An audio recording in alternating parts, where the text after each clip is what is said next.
In places like New York and New Jersey shore, heat and light did not return in some cases for nearly 2 weeks. But what if terrorists go after our power grids? Emmy and Peabody Award winner Ted Koppel investigated. His new book is called Lights Out. We're pleased to welcome him to Studio 57. Good morning, sir. Good morning, Charlie. How are you? Good morning. Good to see you here. Good morning. Good morning. I spend every morning with you guys. The three of you in a bowl of muesli. That's how I start my day. In a bowl of what? There's no better way. Muesli. Yes. He prefers a high fiber breakfast, is what he's telling us. That keeps you regular. That keeps it.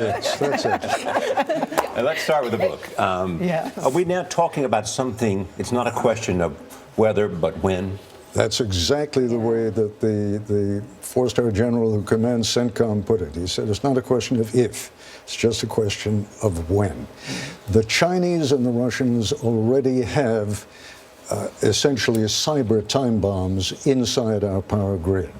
They probably won't use them because we and the Chinese and we and the Russians have so many interconnecting relationships. But if you start thinking about the Iranians and the North Koreans and groups like ISIS, they are all developing the same kind of capability, and they wouldn't be restrained the same way that the Chinese and the Russians. You know what's so frustrating about the book? Because as you point out, it's not a question of if, but when, that we're not prepared. Reading your book, it was very frightening to me how little prepared we are. What scares me, Gail, is the fact that people in government, I mean, Leon Panetta, when he was Secretary of Defense, spoke about a cyber Pearl Harbor.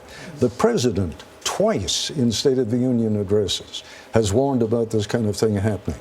When you ask, however, what the government's preparations are for the public in the event that something like this were to transpire, and we would be potentially tens of millions of people without electricity for months at a time.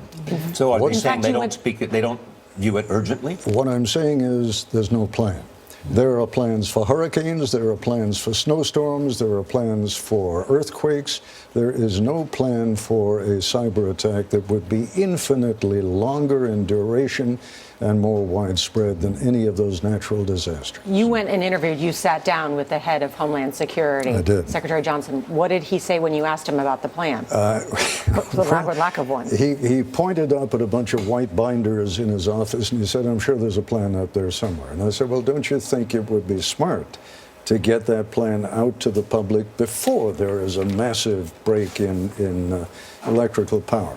And he said, look, I mean, this is a relatively simple thing. You need a radio, you need a battery-powered radio. My question is, when the power goes out, what are we going to tell people on those battery-powered You even radios? used the word that he got a little prickly. He did get a little prickly, yeah. Ted, I just want to say, we did also reach out to DHS, the Department of Homeland Security, and we got a full page of details about what they would do in the case of an attack. And they said, you know, how they'd coordinate with FEMA and local officials, that they're working with the private sector for more resources in support.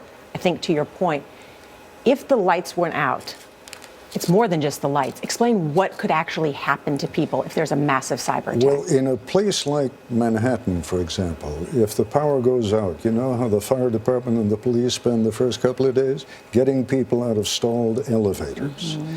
You're talking about a community of, what, 8 million people? The food in a place like Manhattan would run out in a couple of days. New York State has several million MREs, meals ready to eat. But when you take several million and you divide it by 8 million, you're talking about maybe a 2 or 3 day food supply. What happens on day 4? What happens on who day in this 10? country is prepared? Well, the Mormons are prepared. I spent 3 days out in Salt Lake City with leaders of the Mormon Church, and they showed me everything. Well, I don't know if they showed me everything they got, but they showed me a great deal. They are extraordinarily well prepared, not for a cyber attack. Mormons, after all, are people who have been driven from pillar to post for 200 years in this country. They have made a culture of preparing for disaster. They're ready for it. Most of the rest of us are not. But you point out in your book that for the first time, the government needs to worry about... Do you ever let this guy ask a question? No, but that's all right. Come on, Gail. Okay, go ahead. No, I'm teasing you. No, go ahead. No, go ahead.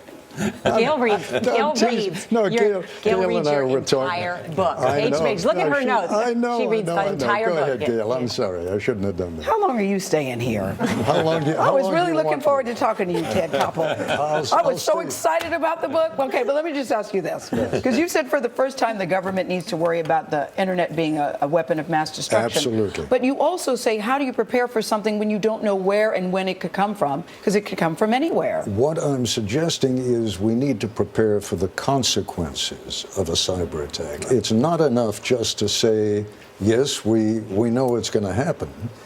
We don't know where, we don't know when, we don't know exactly how many people are going to be affected. We are not ready. Tom Ridge, who was the first Secretary of Homeland Security, said to me, you know, we are not a preemptive society. We react to events. If you think about everything we did in the wake of 9/11, we spent $3 trillion on 2 wars. But Ted, you've already said that Leon Panetta in his Senate confirmation hearings talked about the next Pearl Harbor will be a cyber attack. And you've talked about the fact that the president's mentioned it. You would think that that alone would create some sense of urgency. I think people are a little bit worried about preparing the American public for something that they are not 100% sure is going to happen. Yeah. My sense of it, though, is we're better off preparing. I mean, let's say we prepare for something that doesn't happen. Then we will at least be prepared for any other disaster that comes along. But I must tell you, after spending almost 2 years on this, I'm convinced that at some point or another, it's going to happen. Why did you take this on? And Sandy is an indication of the Why did you look consequences. at this? Is there a brief answer to that question? The only brief answer is I heard some of those warnings. I picked up the phone. I called Homeland Security. I called FEMA. I called the Red Cross. I got stuck in 3 different phone trees. Yeah. Do you miss being on TV, Ted? Just listening to your voice, I think, God, I miss you, Ted Koppel, on well, TV. you're very Do you sweet. miss it? Do you No. miss the day-to-day? Not terribly, no. No? In fact, not the day-to-day, not at all. Okay. Don't worry about me talking to Ted. We're doing an hour, then we're doing a big thing at a conference here in New York. I will give Charlie some questions, so he'll be ready for you. That'll be great.